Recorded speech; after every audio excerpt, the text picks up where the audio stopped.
आपका स्वागत है हमारे YouTube चैनल में। हमारे इस चैनल पर आप केमिस्ट्री और फिजिक्स पढ़ रहे हैं।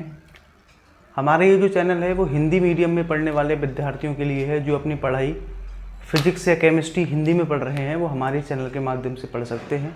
हमारे इस चैनल पर आपको डेली क्लासेस के hand writing notes, chapter wise hand writing notes मिलेंगे। इसके लिए आपको क्या करना है, हमारा टेलीग्राम चैनल ज्वाइन कर लेना है। इसमें हम लोग क्लास 12 की केमिस्ट्री का चैप्टर नंबर 1 की शुरुआत करेंगे। और इससे प्रीवियस वीडियो में हम लोगों ने सिलेबस के बारे में डिस्कस किया था कि हमें कौन कौन से चैप्टर्स पढ़ने हैं, कितने प्रकार की केमिस्ट्री होती है, ठीक, ये सब हम लोगों ने डिस्कस किया था। और ये जो सबसे पहला चैप्टर है ये विलयन है और ये जो है हमारा फिजिकल केमिस्ट्री के अंतर्गत आता है। ये फिजिकल केमिस्ट्री का सबसे पहला चैप्टर है। फिजिकल केमिस्ट्री क्या होती है, जिसमें हम केमिस्ट्री के नियम, सिद्धांत, और जब नियम और सिद्धांत हम लोग पढ़ लेते हैं फिर उसके बाद हम लोग क्या करते हैं, उनके न्यूमेरिकल्स वगैरह हल करते हैं। तो ये होती है हमारी फिजिकल केमिस्ट्री। और फिजिकल केमिस्ट्री में हमें टोटल 3 चैप्टर्स पढ़ने हैं, जिसमें से सबसे पहला चैप्टर है हमारा विलयन। ठीक है, तो चलिए चैप्टर की शुरुआत करते हैं हम लोग और समझते हैं कि विलयन क्या होता है। हमारी कोशिश रहेगी कि हम इस चैप्टर को काफ़ी डीपली और इजी तरीके से मैं आपको पढ़ाऊँ। ठीक है, तो चलिए स्टार्ट करते हैं इसको। क्या होता है विलयन, पहले इसको समझ लेते हैं। तो समझाने के लिए मैं क्या कर रहा हूँ, यहाँ पर मैं एक बर्तन ले रहा हूँ यहाँ, और आप सपोज करिए इस बर्तन में पानी है। ठीक, इस बर्तन में पानी ले लिया, इस बर्तन में पानी ले लिया है, और ये दूसरा बर्तन है, इस बर्तन में भी पानी है। दोनों बर्तनों में हमने पानी ले लिया है, इसमें भी पानी है और इसमें भी पानी है। ये क्या है, पानी, और इसमें भी क्या है, पानी है। इसको मैं आपकी बिल्कुल डेली लाइफ से रिलेटेड उदाहरण देकर मैं आपको समझाने की कोशिश करता हूँ। ठीक है, आप इसको डेली, लगभग अपने रोजाना की ज़िंदगी में आप इसको डेली करते होंगे। ठीक, हमने क्या किया, इस वाले पानी में चीनी डाल दी है, इसमें चीनी डाली, और इस वाले पानी में हमने डाला है तेल। ठीक है, तेल डाल दिया हमने। अब यहाँ 2 बर्तन हैं और दोनों में पानी था, और दोनों बर्तनों में हमने अलग अलग आइटम डाला है। एक बर्तन में हमने पानी में चीनी को डाला है और दूसरे बर्तन में हमने पानी में तेल को डाला है। ठीक, अगर हम यहाँ पहले बर्तन की बात करें तो यहाँ देखिए क्या खास बात होगी। पहली खास बात इसमें ये होगी, पानी के अंदर जब चीनी एक बार डिसॉल्व हो जाएगी, एक बार जब चीनी घुल जाएगी, तो घुलने के बाद हम चीनी को अलग नहीं कर पाएंगे दोबारा। यहाँ पर अगर एक बार चीनी हमारी पानी के अंदर डिसॉल्व हो गई, चीनी घुल गई, तो दोबारा हम चीनी को पानी से अलग नहीं कर पाएंगे। ठीक है, तो एक खास बात तो इसमें ये बनेगी। दूसरी अगर मैं खास बात की बात करूं तो इसमें क्या होगा, जब पानी के अंदर ये चीनी घुल जाएगी तो चीनी हम देख भी नहीं पाएंगे कि चीनी कहाँ है और पानी कहाँ है, क्योंकि सब मिलके क्या हो जाएगा, एक समान हो जाएगा, सब पता ही नहीं चलेगा कि चीनी है कि नहीं है। ठीक है, तो दूसरी बात ये होगी कि चीज़ें क्या होंगी, घुलने के बाद में दिखाई नहीं देंगी। पहली बात मैंने आपको क्या बताई थी कि चीनी जब इसके अंदर घुल जाएगी तो हमें दिखाई नहीं देगी। ठीक है, तीसरी बात इसमें क्या होगी, अगर हम इस चीनी को पानी में घुलने के बाद अगर हम इसको टेस्ट करें, चाहे हम एक बूंद को टेस्ट करें, है ना, चाहे हम इसकी एक बूंद टेस्ट करें, या फिर एक गिलास भर के हम इसको टेस्ट करें, ठीक, चाहे इतना टेस्ट करें, ये सब पी जाएं। अगर मैं इसके स्वाद की बात करूं, इसके टेस्ट की बात करूं, तो जितनी मीठी ये छोटी बूंद होगी उतनी ही मीठी एक बड़ी बूंद होगी, और उतना ही मीठा अगर हम एक गिलास भर के पिएंगे उतना ही मीठा वो भी होगा, है ना। तो यहाँ 3 बातें हैं। पहली बात मैंने आपको क्या बताई थी कि जब एक बार चीनी घुल जाएगी तो हमें दिखाई भी नहीं देगी, और फिर ये दोबारा से हम अलग भी नहीं कर पाएंगे। एक बार जब चीज़ें घुल जाएंगी हम दोबारा अलग नहीं कर पाएंगे। अगर हम स्वाद की बात करें, स्वाद की, तो चाहे हम एक छोटी सी बूंद को टेस्ट करें, एक बड़ी बूंद को टेस्ट करें, या एक गिलास भर के पी जाएं, स्वाद क्या होगा उसका, समान होगा। तो अगर ऐसा कुछ है ना, ऐसा अगर कोई मिश्रण बना है, मिश्रण का मतलब होता है जब हम दो चार चीज़ें आपस में मिला देते हैं, उसे मिश्रण कहा जाता है। ठीक है, तो ऐसे मिश्रण को हम लोग कहते हैं, कैसा मिश्रण, ऐसे मिश्रण को बच्चों हम लोग कहते हैं समांगी मिश्रण। ठीक, ऐसे मिश्रण को हम लोग समांगी मिश्रण कहते हैं, और इंग्लिश में इसको बोलते हैं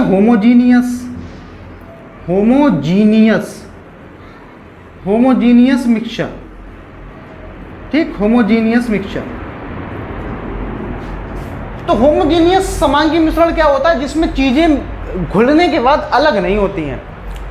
अब एक एग्जांपल ये मैंने बताया आपको, पानी में अगर हम चीनी डालेंगे तो कैसा मिश्रण बनेगा, समांगी मिश्रण बनेगा। तो आपको दिमाग क्या लगाना है कि चीज़ें घुलने के बाद में अलग ना हो रही हों, तो आपको समझ जाना है कि वो कैसा मिश्रण है, वो समांगी मिश्रण है। ठीक, अगर मैं पानी के अंदर नमक डालूं तब भी समांगी मिश्रण बनेगा, पानी के अंदर ग्लूकोज डाल दूं तब भी समांगी मिश्रण बन जाएगा। अब आपकी समझ में आ गया होगा कि समांगी मिश्रण क्या होता है। तो इस बर्तन की बात हो गई खत्म। ठीक है, अब हम इधर लौट के आते हैं। देखिए, इसमें हमने क्या डाला है, पानी के अंदर तेल को डाला है। तो पानी और तेल, जैसा कि हम लोग जानते हैं, ये दोनों जब हम डालते हैं एक दूसरे के ऊपर तो अलग अलग रहते हैं। तेल ऊपर और पानी नीचे। ये ऊपर नीचे का कॉन्सेप्ट है, ये डिपेंड करता है डेंसिटी के ऊपर, घनत्व के ऊपर। तो जिसका घनत्व ज़्यादा होता है वो नीचे, जिसका घनत्व कम होता है वो ऊपर आ जाता है। ठीक, फिलहाल वो बात की बात है। तो यहाँ पानी में हमने क्या डाला है, तेल को डाला है। तो तेल ऊपर रहेगा और पानी हमारा नीचे रहेगा। अगर आप इसको जितना चाहें उतना मिलाने की कोशिश करो, मैंने क्या करा, पानी और तेल में डाल के उसको ऐसे चला रहा हूँ मैं। तो जब तक आप इसको ऐसे चलाते रहेंगे आपको ऐसा लगेगा जैसे पानी के अंदर तेल क्या हो गया है, डिजॉल्व हो गया है, घुल गया है। ये आपको जब तक लगेगा जब तक आप उसको चलाते रहोगे। और जैसे ही बर्तन शांत होगा, पानी शांत होगा, तो क्या होगा, फिर दोबारा से तेल ऊपर और पानी नीचे। मतलब हम बिल्कुल क्लियरली ये देख सकते हैं कि तेल कहाँ है और पानी कहाँ है ना। बिल्कुल आप क्लियरली देख सकते हो तेल कहाँ है और पानी कहाँ है। ठीक है, जब हम देख सकते हैं तो चीज़ों को फिर अलग भी कर सकते हैं। जो चीज़ें हमें अलग अलग दिख रही हैं तो उनको अलग भी तो कर सकते हैं हम लोग। मतलब मेरे कहने का ये है, ये जस्ट इसके विपरीत है। यहाँ चीज़ें घुलने के बाद में दिखाई नहीं देती हैं, यहाँ आपको दिखता रहेगा। ठीक, दिखता रहेगा तो अलग भी कर सकते हैं। और जब अच्छे से वो मिलाई नहीं तो अगर हम इसका टेस्ट करेंगे तो टेस्ट भी क्या होगा, इसका असमान ही आएगा। तो ऐसा अगर कोई मिश्रण होता है, इसको हम लोग कहते हैं विषमांगी मिश्रण। कैसा मिश्रण, विषमांगी मिश्रण। इंग्लिश में उसको बोला जाता है हेक्ट्रोजीनियस मिक्सचर।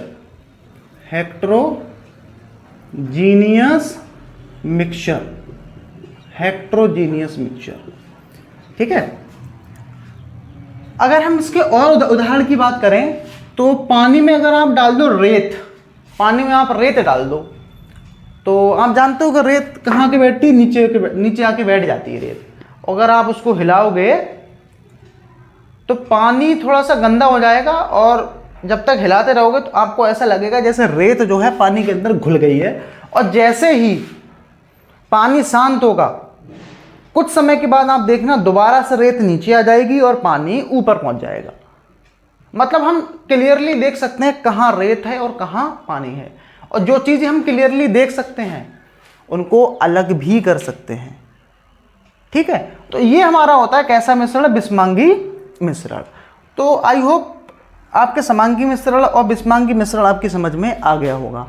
ठीक है, कि मिश्रण क्या होते हैं, समांगी मिश्रण और विषमांगी मिश्रण, दो प्रकार के ही मिश्रण होते हैं। अब हमें पढ़ना है विलयन। तो विलयन के लिए, विलयन पढ़ने के लिए जो हमें मिश्रण चाहिए होता है वो चाहिए होता है ये वाला। कौन सा मिश्रण, समांगी मिश्रण। तो तो ये वाला मैंने आपको इसलिए बताया जिससे कि आपको अंतर समझ में आ सके कि समांगी क्या होता है और विषमांगी क्या होता है। लेकिन विलयन पढ़ने के लिए जो हमारे लिए यूजफुल है वो कौन सा है, वो समांगी मिश्रण है। ठीक है, अब यहीं से हम लोग विलयन को परिभाषित भी कर सकते हैं। अच्छा, एक बात यहाँ सोचने वाली ये है, अगर हमें मिश्रण बनाना है, समांगी मिश्रण बनाना है या किसी भी प्रकार का मिश्रण बनाना है, तो कम से कम हमारे पास कितने आइटम होने चाहिए, कम से कम कितने पदार्थ होने चाहिए? तो कम से कम हमारे पास बेटा 2 पदार्थ होने चाहिए। कम से कम कितने? 2 पदार्थ। अब आप खुद सपोज करिए, अगर पदार्थ एक ही हो तो मिश्रण कैसे बनेगा? मैं क्या करूं, यहां से चीनी को कम कर लूं तो केवल पानी रह गया, एक चीज रह गई, एक पदार्थ रह गया। तो एक पदार्थ से हम मिश्रण कैसे बना सकते हैं बताइए? जब तक हम पानी में कुछ डालेंगे नहीं, जब तक मिश्रण कैसे बनेगा? अगर चीनी ना हो, केवल हमारे पास पानी हो, तब भी मिश्रण नहीं बन सकता। तो कम से कम हमारे पास कितनी चीजें हों? 2। और ज्यादा कितनी भी हो सकती हैं। आप क्या करो, इस पानी में चीनी भी डाल दो, नमक भी डाल दो, सही है, नींबू भी डाल दो, और भी चीजें हम इसमें डाल सकते हैं, ग्लूकोज, फ्रक्टोज, जो भी डालना है आपको डाल दो इसमें। तो ज्यादा तो कितनी भी हो सकती हैं, कम से कम 2 होनी चाहिए। ठीक है, तो विलयन की परिभाषा भी हम लोग यहां से लिख सकते हैं, 2 या 2 से अधिक, या तो 2 होंगे या 2 से अधिक भी हो सकते हैं, 2 या 2 से अधिक पदार्थों, ये दोनों हमारे पदार्थ हैं, चीनी भी पदार्थ है, पानी भी पदार्थ है, 2 या 2 से अधिक पदार्थों के समांगी मिश्रण को क्या कहा जाता है? विलयन कहा जाता है। ठीक है, देखिए एक लाइन की परिभाषा है इसकी, मैं आज चाहता तो पहले भी लिखा सकता था, लेकिन पहले आप इसको समझ लें कि आखिर ये है क्या। ठीक, तो 2 या 2 से अधिक पदार्थों का कैसा मिश्रण, समांगी मिश्रण क्या कहलाता है? विलयन कहलाता है। ठीक, मैं परिभाषा भी इसकी बोलता चल रहा हूँ टॉपिक के साथ, आप चाहें तो इसको लिख लें। अगर मैं यहाँ लिखूंगा तो वीडियो काफ़ी लंबी हो जाती है और टाइम काफ़ी हमारा वेस्ट हो जाता है। ठीक, तो आप क्या करेंगे, डायग्राम बनाएंगे और मैंने इसकी परिभाषा बोली थी, 2 या 2 से अधिक पदार्थों के समांगी मिश्रण को क्या कहते हैं? विलयन कहते हैं। और अगर आप ऐसे लिखना नहीं चाहें तो आपको जो है टेलीग्राम पर इसके नोट्स मिल जाएंगे, आप वहाँ से डेली क्लासेस देखिए और वहाँ से इसके नोट्स को बनाइए। ठीक है, तो ये हो गया हमारा विलयन। तो अगर आप इसके उदाहरण लिखोगे तो क्या लिखूंगा मैं? पहले परिभाषा लिखेंगे आप इसकी, 2 या 2 से अधिक पदार्थों का कैसा मिश्रण, समांगी मिश्रण क्या कहलाता है? विलयन कहलाता है। अगर मैं इसके उदाहरणों की बात करूं तो देखिए उदाहरण इसके क्या हो जाएंगे, आप परिभाषा लिखने के बाद ये उदाहरण लिखेंगे। इसका उदाहरण क्या हो जाएगा? जैसे एक उदाहरण तो ये हो जाएगा, चीनी प्लस पानी, चीनी को हमने किस में मिला दिया? पानी में मिला दिया, है ना।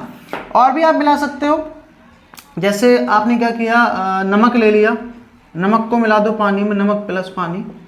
मतलब आपको ये सोच के उदाहरण लिखने हैं कि जो चीज़ें हम आपस में मिक्स कर रहे हैं उन्हें दोबारा अलग नहीं हो सके वो। ठीक, तो ऐसे आप उदाहरण ढेर सारे यहाँ लिख सकते हैं। अभी फिलहाल चैप्टर की शुरुआत है, धीरे धीरे आप बहुत ढेर सारे उदाहरण जो हैं समझ में आ जाएंगे आपके। ठीक है, तो आई होप आपकी समझ में आया होगा। हम लोग आगे बढ़ते हैं, इस चैप्टर के नेक्स्ट टॉपिक हम लोग स्टार्ट करते हैं। अब हम इसमें समझेंगे कि विलयन के अवयव क्या होते हैं। ठीक, विलयन के अवयव, तो अवयवों को पहली बात मतलब क्या होता है? तो अवयव अगर मैं आपको समझाऊं तो कोई भी चीज या कोई भी पदार्थ, कोई भी वस्तु जिन चीजों से मिलकर बनी होती है, जिन दूसरी चीजों से मिलकर बनी होती है, उसे अवयव कहते हैं। उदाहरण के लिए अगर मैं बात करूं, एक दीवार होती है हमारे घर में, ठीक है, दीवार। अगर मैं दीवार की बात करूं तो उस दीवार के अवयव क्या क्या होंगे? अवयवों का मतलब होता है उस दीवार को बनाने में किन किन दूसरी चीजों का रोल है, दीवार को बनाने में कौन कौन सी चीजें लगी हैं, उन्हें क्या कहते हैं? अवयव। जैसे क्या क्या लगा है उसमें हमारा सीमेंट है, ईंटें हैं, ठीक है, रेता है और पानी है, ये सब क्या होगा? उसके अवयव हो गए। ऐसे ही किसी भी विलयन के हमारे कितने अवयव होते हैं? 2 अवयव होते हैं। कितने अवयव? 2 अवयव। आप इसको ऐसे ही नोट करेंगे। सबसे पहला अवयव होता है हमारा विलेय, जिसको इंग्लिश में बोलते हैं सॉल्यूबल, ठीक है। और दूसरा हमारा इसमें अवयव होता है, दूसरा इसमें अवयव है विलायक, विलायक जिसको कहते हैं सॉल्वेंट, सॉल्वेंट। तो 2 अवयव होते हैं, एक विलेय और दूसरा विलायक। तो विलेय क्या होता है और विलायक क्या होता है, मैं समझाने के लिए आपको अभी मैंने एक उदाहरण दिया था, ये हमारा बर्तन था और इस बर्तन में मैंने क्या डाला था? ऊपर से चीनी को डाला था, ठीक, ऊपर से चीनी को डाला था और इसमें क्या था, पानी था। ठीक है, तो यहां दो प्रकार के देखिए पदार्थ हैं, पानी है और दूसरा चीनी है। मैं आपसे बोलूं ये बताइए घुलने वाला पदार्थ कौन सा, जो चीज घुलेगी? आप कहोगे सर चीनी घुलेगी यहां पर। तो जो पदार्थ घुलता है, जो पदार्थ घुलता है उसे हम लोग क्या कहते हैं, विलेय कहते हैं। ठीक, और विलेय जिसके अंदर घुलता है उसे विलायक कहते हैं। आया ना समझ में? तो यहाँ चीनी हमारी क्या हो गई, विलेय हो गई, और पानी हमारा क्या हो गया, विलायक हो गया।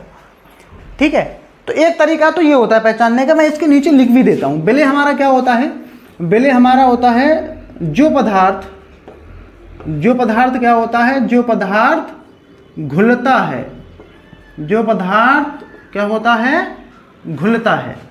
और विलायक हमारा क्या होता है, विलेय हमारा क्या, विलायक क्या होता है, विलेय जिस पदार्थ में घुलता है, विलेय जिस पदार्थ में घुलता है, पदार्थ में घुलता है। ठीक, विलेय जिस पदार्थ में घुलता है उसे हम लोग क्या कहते हैं, उसे कहते हैं विलायक। तो जो घुलने वाली चीज होती है उसे विलेय कहते हैं, और जिसमें विलेय घुलता है उसे क्या कहते हैं, विलायक कहते हैं। तो एक तरीका तो ये होता है पहचानने का। ठीक, दूसरा एक तरीके से हम ऐसे पहचान सकते हैं, जो आइटम घुलेगा वो विलेय और जिसमें घुलेगा वो विलायक। ठीक है, अब एक छोटा सा सवाल है, अभी आप समझ जाओगे। हमने क्या किया, हमारे पास 1 लीटर क्या है, पानी है। ठीक है, और 2 लीटर क्या है, 2 लीटर हमारे पास अल्कोहल, अल्कोहल मतलब शराब है। ठीक, और मैं इसको उल्टा भी कर देता हूं, यहाँ 1 लीटर हमारे पास क्या है, शराब है, अल्कोहल, और 2 लीटर हमारे पास पानी है। अगर मैं यहां आपसे पूछूं इस वाली कंडीशन में कि हमने 1 लीटर पानी को 2 लीटर शराब के अंदर, अल्कोहल के अंदर हमने क्या कर दिया, मिक्स कर दिया, तो बताइए इसमें विलेय कौन और विलायक कौन? आप कहोगे सर शराब ज़्यादा है और पानी कम है, तो पानी घुलेगा शराब के अंदर। क्या होगा, पानी शराब के अंदर क्या होगा, घुल जाएगा। और इस वाली कंडीशन की अगर मैं बात करूँगा तो पानी ज़्यादा है, शराब कम है, तो यहाँ किसकी चलेगी, यहाँ चलेगी पानी की। तो पानी अपने अंदर शराब को क्या करेगा, घोल लेगा। तो यहाँ पर अगर मैं विलेय की बात करूँ तो कौन है, पानी है। अगर यहाँ पर मैं विलेय की बात करूँ तो कौन है, शराब है। तो ये हम कैसे पहचान रहे हैं? आप कहोगे सर यहाँ पानी की मात्रा कम है इसलिए वो विलेय है, यहाँ शराब की मात्रा कम है इसलिए वो विलेय है। तो दूसरा तरीका ये हो सकता है, जिस पदार्थ की, और हम कैसे पहचान सकते हैं, जिस पदार्थ की सांद्रता, जिस पदार्थ की सांद्रता का मतलब मात्रा। ठीक है, मात्रा, जिस पदार्थ की सांद्रता क्या होती है, कम होती है, जिस पदार्थ की सांद्रता क्या होती है, कम होती है, उसे हम क्या कहते हैं, विलेय कहते हैं। विलायक हमारा क्या हो जाएगा, जिस पदार्थ की,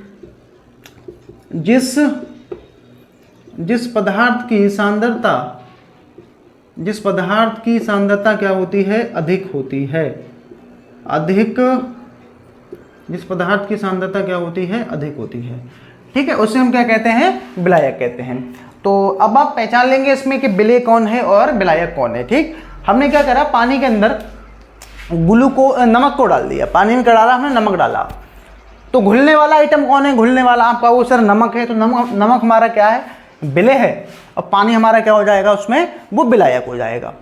ठीक है, तो ऐसे हम लोग किसी भी विलयन में विलेय और विलायक को पहचान सकते हैं। अब यहाँ पर देखिए, हमने चीनी को डाला, चीनी हमारी क्या है, विलेय है, चीनी हमारी क्या है, ये हमारी विलेय है।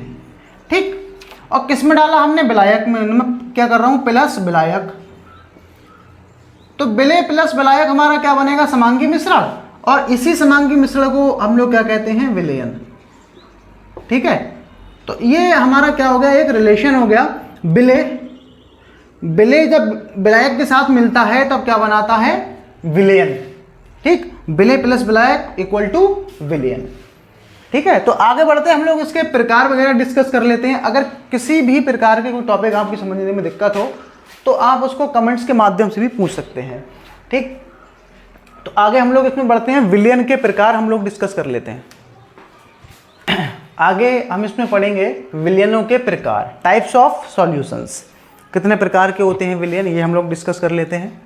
तो पहले मैं क्या करता हूँ, इसका छोटा सा एक फ्लो चार्ट बनाता हूँ, फिर हम लोग समझते हैं इनको वन बाय वन। सबसे पहला है यहाँ पर सांद्रता के आधार पर, सांद्रता के आधार पर। सांद्रता मतलब वही मात्रा, सांद्रता का मतलब क्या होता है, मात्रा, मात्रा के आधार पर या सांद्रता के आधार पर। ये हमारे दो टाइप के होते हैं विलयन। सबसे पहला होता है हमारा इसमें सांद्र विलयन, सांद्र विलयन, इसको इंग्लिश में बोलते हैं कंसंट्रेट सॉल्यूशन। और दूसरा है हमारा इसमें तनु विलयन, इसको इंग्लिश में बोलते हैं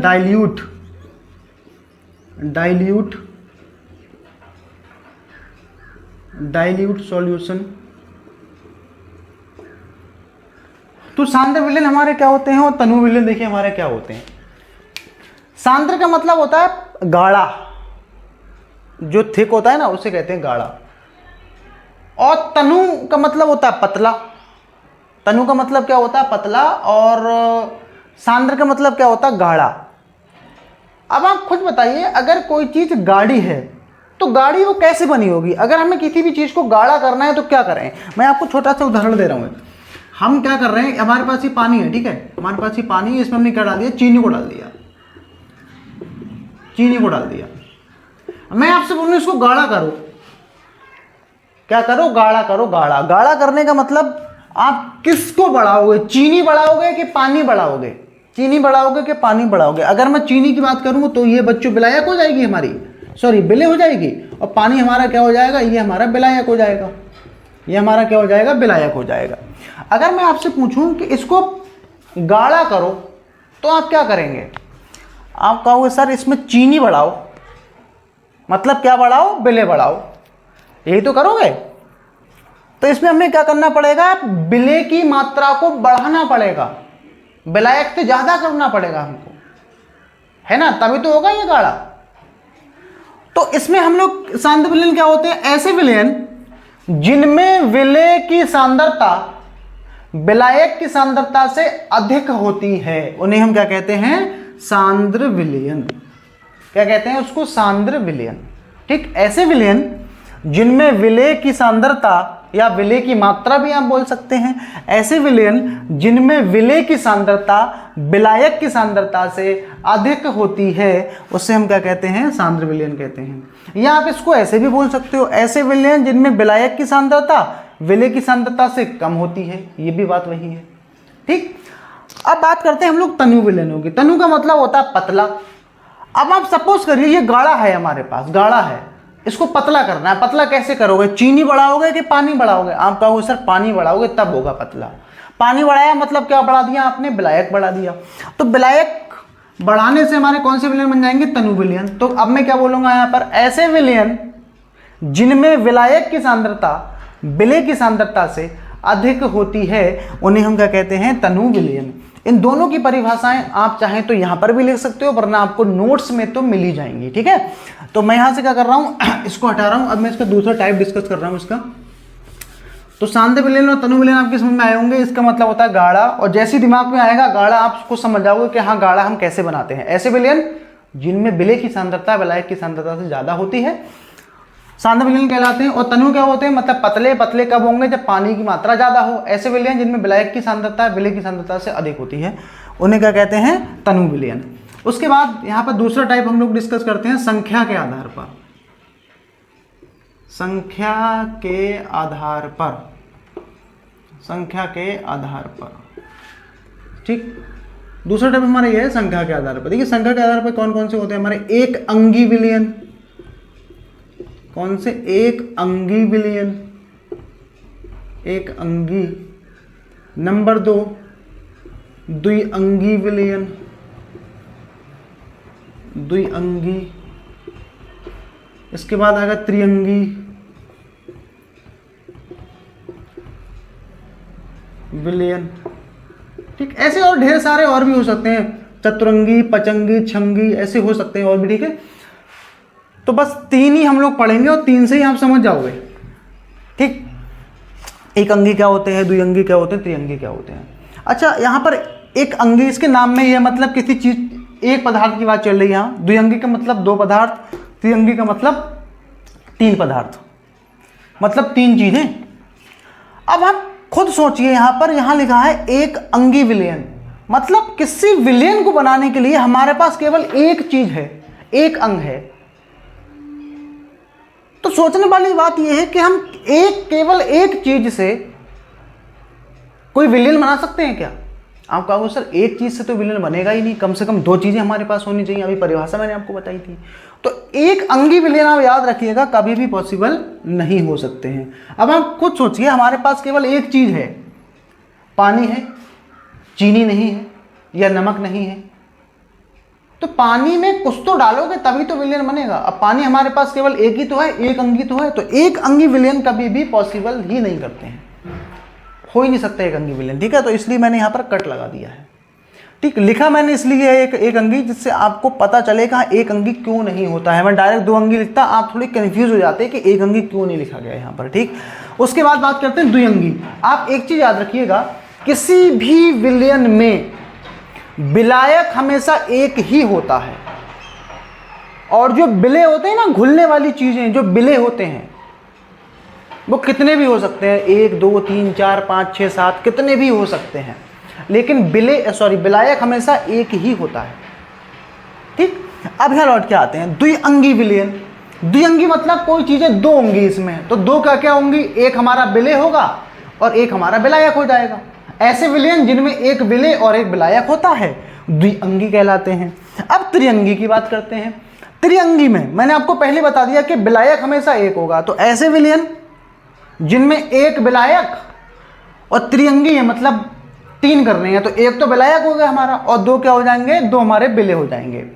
ऐसे अगर आपसे पूछा जाए 10 अंगी, तो 10 अंगी बताना कोई बड़ी बात नहीं है बेटा। 10 में हम क्या करेंगे, एक विलायक लेंगे और 9 हमारे विलय हो जाएंगे। ऐसी 100 अंगी हो तो एक विलायक और 99 विलय हो जाएंगे। ठीक, तो इसलिए मैं इसके आगे के नहीं लिख रहा हूं। तो ऐसे विलयन जिनमें एक विलय और एक विलायक होता है द्विअंगी विलयन कहलाते हैं। जैसा नाम है वैसा ही काम है।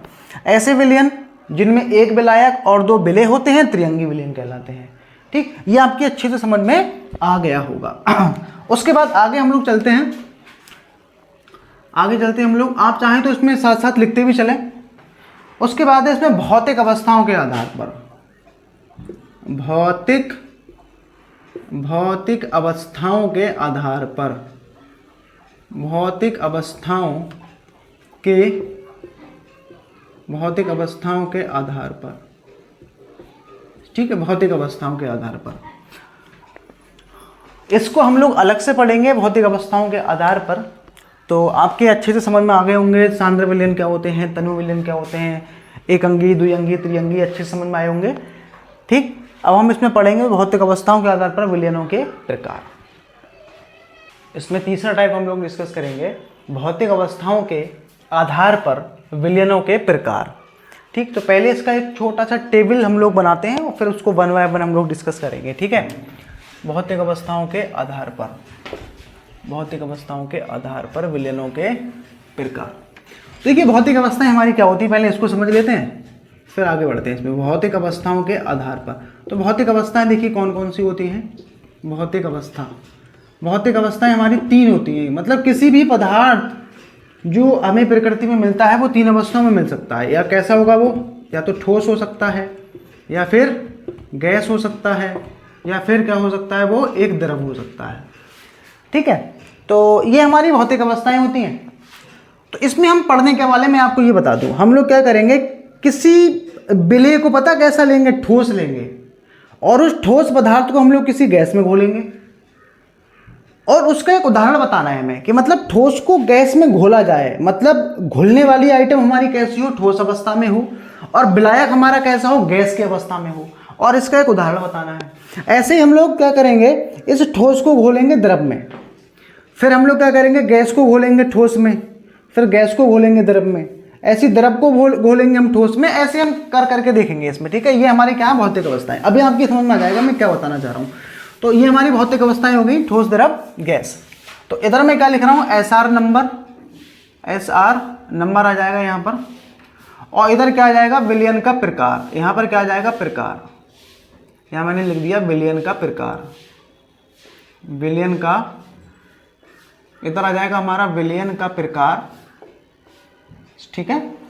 और इस तरफ मैं क्या कर रहा हूँ, इस तरफ लिख दे रहा हूँ विलेय, क्योंकि विलेय और विलायक डालते हैं तभी तो बनता है ना, विलेय। और इधर हमारा क्या आ जाएगा, विलायक, इधर आ जाएगा हमारा विलायक, और इधर आ जाएगा उसका एक उदाहरण, कम से कम एक उदाहरण से हम समझेंगे इसको, ठीक। इधर आ जाएंगे इसके उदाहरण। तो कितनी होती है भौतिक अवस्थाएं पदार्थों की, ठोस, द्रव, गैस, ठीक है, ठोस, द्रव, गैस। अभी हमने एक एग्जाम्पल पढ़ा था कि हमने क्या करा था, पानी के अंदर किसको डाला था, चीनी को डाला था। पानी में हमने क्या डाली थी, चीनी डाली थी।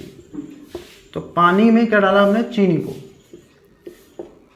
अगर मैं यहाँ पर चीनी की बात करूँ, चीनी हमारा कैसे है, चीनी हमारा क्या है, एक विलेय है, क्योंकि चीनी घुलेगी। और इसकी अवस्था क्या है, आप पाओगे चीनी तो ठोस होती है, तो चीनी कैसे होगी हमारी, ये हो गई ठोस, ठीक है। और पानी हमारा क्या है, पानी हमारा यहाँ पर विलायक है, क्या है, विलायक है। और पानी होता कैसा है, ये हमारा द्रव होता है। नॉर्मल अवस्था में कैसा होता है, पानी द्रव होता है। तो यहाँ पर अगर मैं बात करूँ तो ये जो उदाहरण है ना हमारा, ये ठोस का द्रव में है। मतलब क्या है इसका, कि हम ठोस पदार्थ को, किसी ठोस पदार्थ को किस में डाल रहे हैं, द्रव में डाल रहे हैं। मतलब चीनी का पानी में घुलना, ये उदाहरण जो है ना, ये हमारा ठोस का द्रव में विलयन का एक उदाहरण है, ठीक। ऐसे हम लोग चेंज कर करके देखेंगे, द्रव में हम लोग गैस को घोलेंगे, फिर हम द्रव को द्रव में घोलेंगे, है ना। ऐसे हम लोग इसकी अवस्थाएं चेंज कर करके हम लोग पढ़ने वाले हैं इसमें। तो सबसे पहले मैं क्या कर रहा हूँ, विलायक ले रहा हूँ, कैसा, ये मैंने ले लिया बच्चों ठोस। कैसा ले लिया मैंने विलायक, ये ले लिया ठोस। और जो मैंने विलेय लिया है वो भी मैंने कैसा लिया है, ठोस लिया है। तो एक ऐसा उदाहरण हमें सोचना है जिसमें विलेय भी ठोस हो, और उस विलेय को हम जिस विलायक में घोल रहे हैं वो भी हमारा कैसा हो, ठोस हो। जैसे ये, इसमें हमारा विलेय तो ठोस है, लेकिन विलायक हमारा द्रव है, ठोस नहीं है। हमें कैसा लेना है, विलायक भी ठोस लेना है और विलेय भी ठोस लेना है, और इसका एक उदाहरण बताना है, ठीक है। तो ठोस का ठोस में उदाहरण क्या हो सकता है, तो मैं आपको बता रहा हूं, आप इसको नोट करिएगा। तो इसका उदाहरण हो जाएगा हमारी क्या, मिश्र धातुएं। क्या हो जाएगा इसका, मिश्र धातुएं। मिश्र धातुएं क्या होती हैं, जिनमें हम दो या दो से अधिक धातुओं को आपस में पिघलाकर एक दूसरे से मिला देते हैं। जैसे मैं आपको उदाहरण बता रहा हूं, मिश्र धातु हमारी कौन कौन सी होती है, ये हमारी पीतल होती है, पीतल। पीतल में हमारे 2 से 3 तरह के मिश्र धातुएं मिलाई जाती हैं। जैसे इसमें कॉपर भी होता है, निकिल होता है, या कुछ एक आध इसमें मिश्र धातु, एक आध धातु इसमें और भी होती है, ठीक। पीतल हो गया आपका, और आपका क्या होगा, ये नाइक्रोम हो गया, जो हीटर वाला तार होता है, ये सब हमारे मिश्र धातु हैं, ठीक है। ये जर्मन सिल्वर है, तो ये सब हमारे क्या है, मिश्र धातु हैं। अब मिश्र धातु मतलब जब हम क्या करते हैं, जिसमें हम 2 या 2 से अधिक धातुओं को मिलाते हैं आपस में, तो धातु हमारे कैसी होती है, ठोस होती हैं। आप सपोज करिए, जैसे हमने कॉपर को निकिल के साथ मिलाया, तो ये भी हमारा धातु है, ये भी हमारा धातु है। कॉपर आप जानते हो ठोस होता है, और निकिल हमारा कैसा होता है, ये भी ठोस होता है। तो ये उदाहरण हो गया हमारा ठोस का ठोस में। इसमें हो गया ये उदाहरण हो गया हमारा ठोस का ठोस में। तो मिश्र धातुएं मतलब पीतल, नाइक्रोम, जर्मन सिल्वर, स्टील वगैरह, ये सब हमारे क्या होते हैं, ये मिश्र धातुओं की कैटेगरी में आते हैं। उसके बाद मैं इसको चेंज कर रहा हूँ, इसको मैं क्या कर रहा हूँ, अब भी ठोस ही कर दिया मैंने इसको, और इसको मैं क्या कर दे रहा हूँ, यहाँ पर ठोस द्रव, मैंने इसको यहाँ क्या ले लिया, द्रव ले लिया। अब हमें क्या लेना है, किसी द्रव को किस में घोलना है बच्चों, ठोस में घोलना है। किसी लिक्विड को हमें लेना है और उसको ठोस के अंदर हमें क्या करना है, डिसॉल्व करना है, ठोस के अंदर घोलना है। पदार्थ हमारा ये उल्टा है रिलेशन, इस यहाँ पर हमारा ये ठोस पदार्थ द्रव में घुल रहा है, तो इसको बोलेंगे ठोस का द्रव में।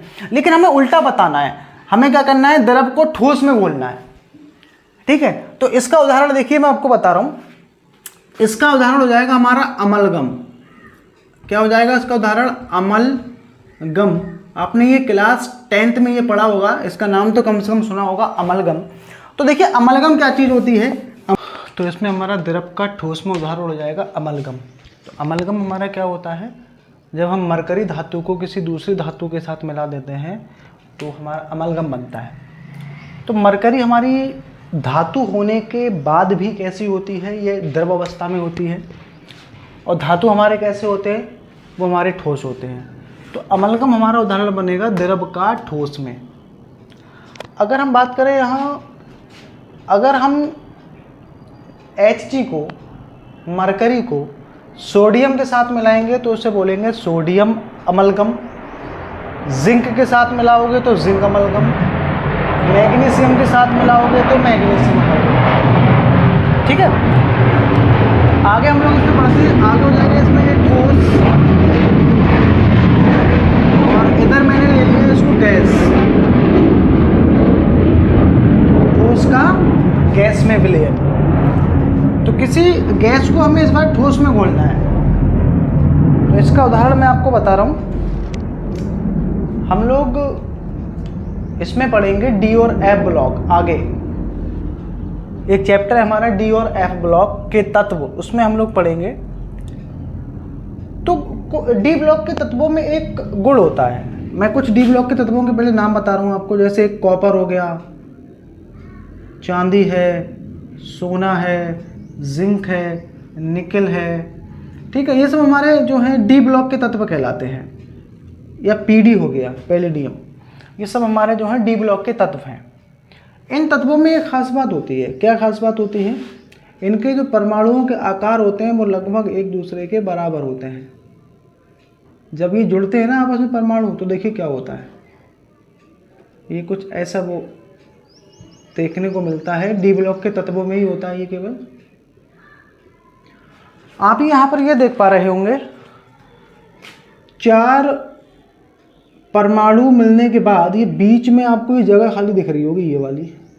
जैसे ये जो परमाणु है, इन दोनों के बीच में ये वाली जगह है।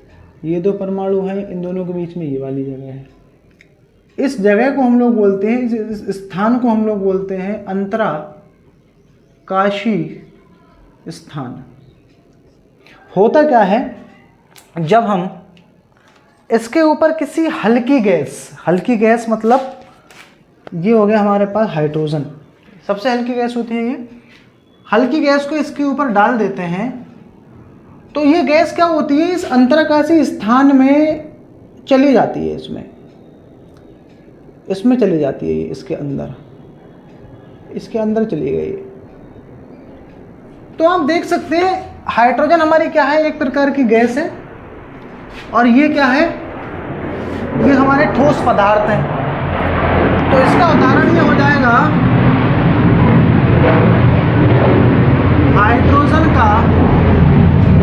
और ये घटना सबसे अच्छी अगर किसी तत्व में देखने को मिलती है तो वो हमारा पीडी है। हाइड्रोजन का पीडी पर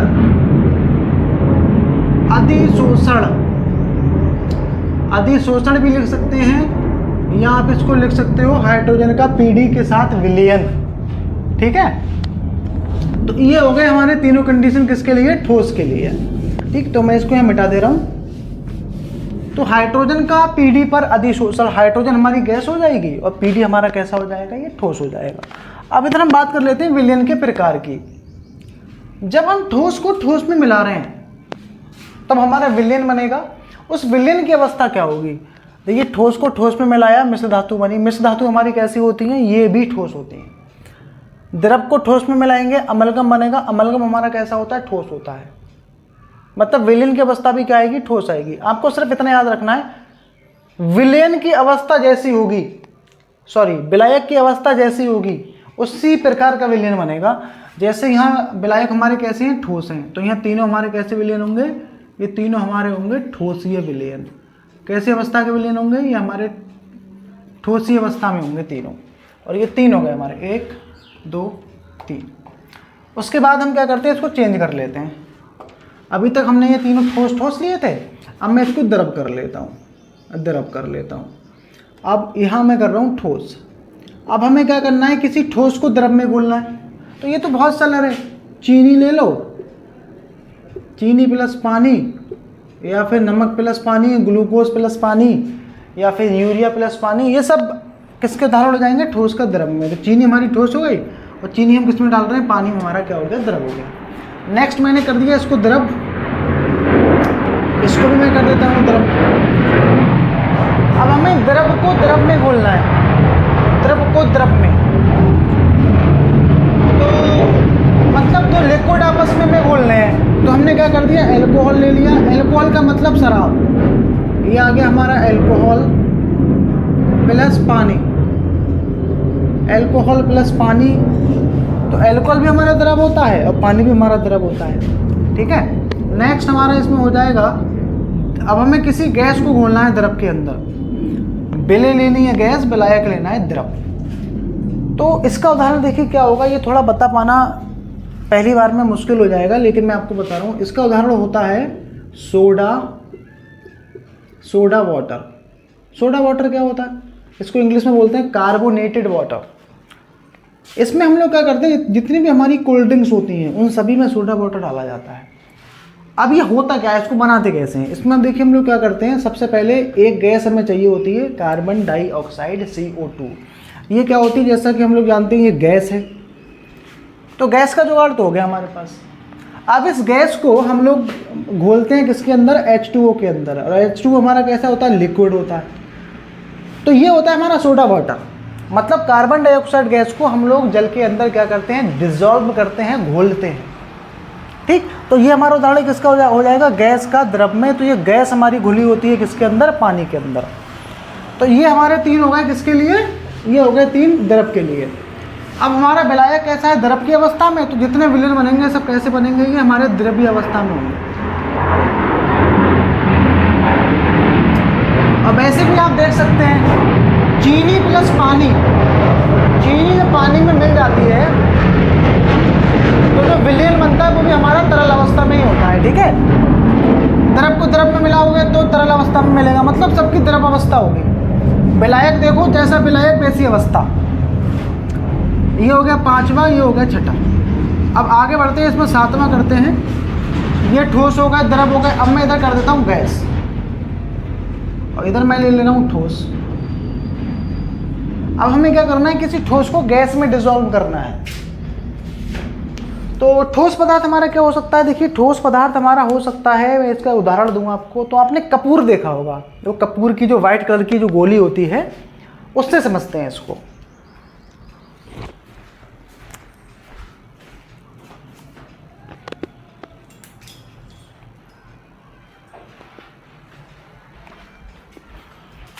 तो कपूर की जो इसमें वाइट कलर की जो गोली होती है, अगर हम उसके रैपर को खोल के, रैपर को फाड़ के अगर हम उसको ऐसे ही खुला छोड़ दें, तो वो कपूर क्या होती है, वायु के अंदर, हवा के अंदर क्या करती है, वो घुलना शुरू कर देती है। तो कपूर का घुलना ठोस का गैस में एक सबसे अच्छा उदाहरण है। तो कपूर हमारा कैसा है, ठोस है। अब वो कपूर किस में घुल रही है, वायु में। वायु हमारी कैसी होती है, गैस होती है। तो इधर उदाहरण हो जाएगा इसका, कपूर का वायु में घुलना। कपूर का वायु में घुलना, ठीक, कपूर का वायु में घुलना। नेक्स्ट इसमें हम लोग ले लेते हैं, ये हमारा गैस हो गया और इसको मैंने कर दिया द्रव। अब हमें क्या करना है, किसी द्रव को गैस में घोलना है। अभी तक हमने क्या करा था, गैस को द्रव में घोला था, सोडा वाटर उदाहरण था। अब हमें क्या करना है, द्रव को गैस में घोलना है। तो इसके उदाहरण देखिए क्या हो सकते हैं, मतलब किसी द्रव को लो और उसको गैस में डिसॉल्व कर दो। तो इसके उदाहरण क्या हो सकते हैं, मैं आपको समझा रहा हूँ।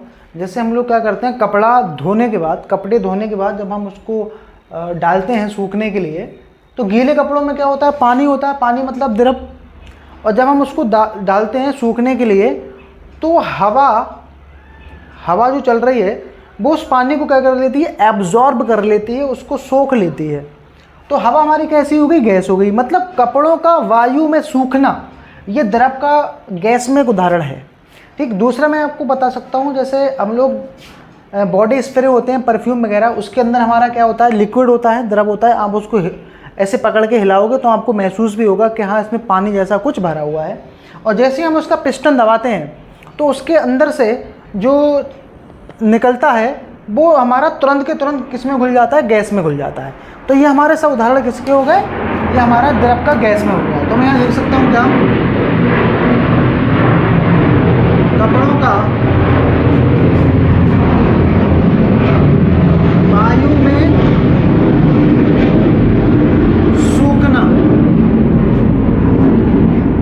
इसको लिख सकता हूँ परफ्यूम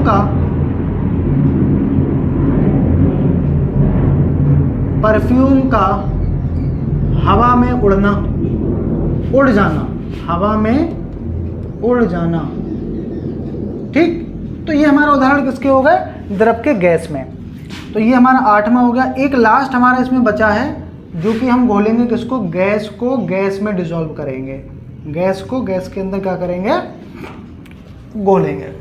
तो ये तो बहुत सरल है, आप कोई भी दो गैसें लो और उन्हें मिला दो, आपका बन जाएगा गैस का गैस में। जैसे मैं यहाँ बना रहा हूँ, किसका? मैंने यहाँ पर बना लिया, जैसे जिस कमरे में हम लोग बैठे हैं उस कमरे में हमारे चारों तरफ हवा है। हवा मतलब वायु का मिश्रण। उसमें क्या है? तमाम गैसें हमारी होती हैं, उसमें ऑक्सीजन भी है, नाइट्रोजन भी है, कार्बन डाइऑक्साइड भी है, सल्फर डाइऑक्साइड भी है, मोनोऑक्साइड है। सारी गैसें उसमें क्या होती हैं? इंक्लूड होती हैं। मतलब वायु का मिश्रण, वायु का मिश्रण जो है हमारा किसका उदाहरण हो जाएगा? ये हो जाएगा हमारा उदाहरण गैस का गैस में। ठीक है, तो गैस का गैस में ये हमारा उदाहरण हो गया। और अगर आपको पता है वो भी आप लिख सकते हैं। ठीक, तो ये काफ़ी इंपॉर्टेंट है, आपसे बोर्ड एग्जाम में पूछ लिया जाता है। इनसे क्वेश्चन आ जाते हैं कि गैस का द्रव में विलयन का उदाहरण लिखिए। ये किसी का भी आपसे पूछ सकता है। इसकी अगर हम अवस्था की बात करें तो इसकी अवस्था क्या हो जाएगी? गैस है ना, तो सारे कैसे विलयन होंगे? ये सबकी अवस्था कैसी होगी? गैसीय अवस्था।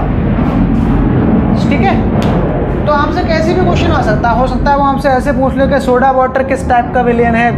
ठोस का गैस में, गैस का ठोस में, या गैस का द्रव में, या द्रव का गैस में। इस टाइप से क्वेश्चन जैसे भी आपसे पूछेगा, पूछ सकता है वो। तो आपको ये अच्छे से उदाहरण आपको इसके पता होने चाहिए। और इनके अलावा, इनके अतिरिक्त अगर आपको कुछ और उदाहरण पता है तो वो भी आप लिख सकते हैं या समझ सकते हैं उनके माध्यम से। ठीक है, तो इस वीडियो में हम लोग इतना ही पढ़ेंगे। इसमें हम लोगों ने विलयन के प्रकार, विलयन के अवयव, ये सब हम लोगों ने डिस्कस किए थे। किसी भी प्रकार की अगर कोई भी आपको समस्या हो किसी टॉपिक को समझने में, तो आप कमेंट के माध्यम से भी पूछ सकते हैं। अगर वीडियो आपको पसंद आया हो तो इसको लाइक, शेयर, कमेंट करें। तो मिलेंगे हम लोग नई वीडियो में और इससे आगे के इस चैप्टर के टॉपिक्स हम लोग डिस्कस करेंगे। अब तक के लिए थैंक यू।